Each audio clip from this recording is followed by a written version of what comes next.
pemerintahan Belanda yang awalnya untuk dijadikan bacaan masyarakat. Nah, terus dikembangkan lagi dan diresmikan pada tahun 1917 menjadi Balai Pustaka, dan pada tahun 1920 dikembangkan lagi dan diresmikan sebagai Angkatan Balai Pustaka, yang dimana tempat untuk menerbitkan karya-karya sastra.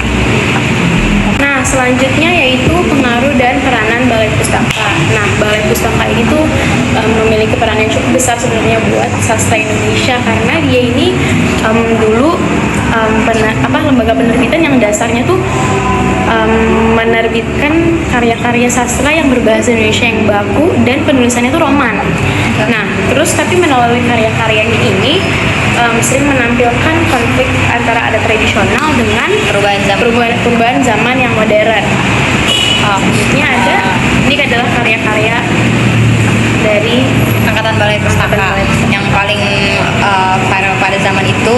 Ada Siti Nurbaya, ada Salah Asuh, dan juga ada Azab Sengsara. Itu ketiga novel dan cerpen yang paling viral pada zaman itu.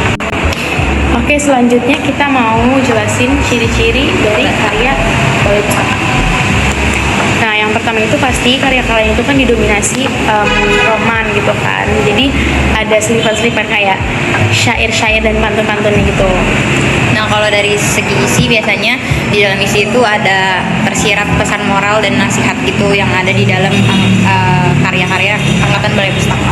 Nah, kalau dari segi bahasa itu biasanya karya-karya Balai Pustaka itu menggunakan pepatah, peribahasa, sama perumpamaan-perumpamaan yang klise gitu. Nah, kalau misalkan kayak dari segi alur, biasanya tuh dia selalu lurus atau enggak kronologikal atau enggak kayak flashback.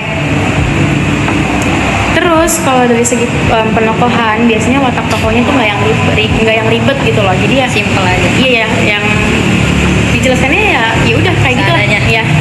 Nah, kalau dari secara sudut pandang, biasanya karya-karya Angkatan Balai Pustaka ini memakai orang ketiga dan orang pertama. Nah, terus biasanya tuh di karya-karya Balai Pustaka ini ada disisipin kayak uraian adat, dongeng, pantun, terus sama kayak syair-syair yang sebenarnya tuh di luar dari ceritanya. Jadi itu bukan part of the cerita gitu. Oke, selanjutnya yaitu kritik terhadap Balai Pustaka. Nah, Balai Pustaka itu kan ada pada zaman Belanda gitu kan, zaman kolonial. Jadi Balai Pustaka itu dipakai sebagai alat kontrolnya mereka. Jadi mereka tuh tahu apa yang kita baca. Jadi mereka mengontrol apa yang kita baca biar masyarakat si Indonesianya itu nggak pinter gitu loh. Iya, jadi mereka nggak bisa tahu. melawan. Jadi itu apa yang pribumi baca itu diawasi dan dikontrol dan disaring juga. Nah, karena mereka mau mengontrol bacaan kita, jadi di karya Balai Pustaka ini tuh ada sensor kayak tema, bahasa, ide-idenya, pokoknya Semuanya ada aturannya. ada aturannya dan sensornya itu sensor-sensor ketat gitu loh. Jadi naskah dari karya-karya Balai Pustaka ini tuh harus melewati atau harus memenuhi sebuah aturan tertentu gitu. Nah, terus kalau masih dikritik terhadap Angkatan Balai Pustaka.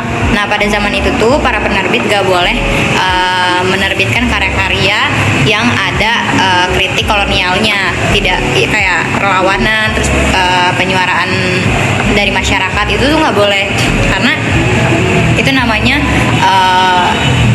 kayak masyarakat Indonesia tuh nggak boleh memberontak lewat karya-karyanya. Tapi pada akhirnya tuh banyak banget sebenarnya masyarakat yang Indonesia yang melakukan perlawanan lewat karya-karya sastranya. Oke, jadi inti dari presentasi kita tentang Balai Pustaka ini adalah kalau misalnya Balai Pustaka ini tuh sebenarnya menjadi tonggak awal atau menjadi dasarnya sastra modern Indonesia gitu. Nah, lewat dari Angkatan Balai Pustaka banyak banget masyarakat Indonesia yang melahirkan karya-karya yang sastra modern gitu loh.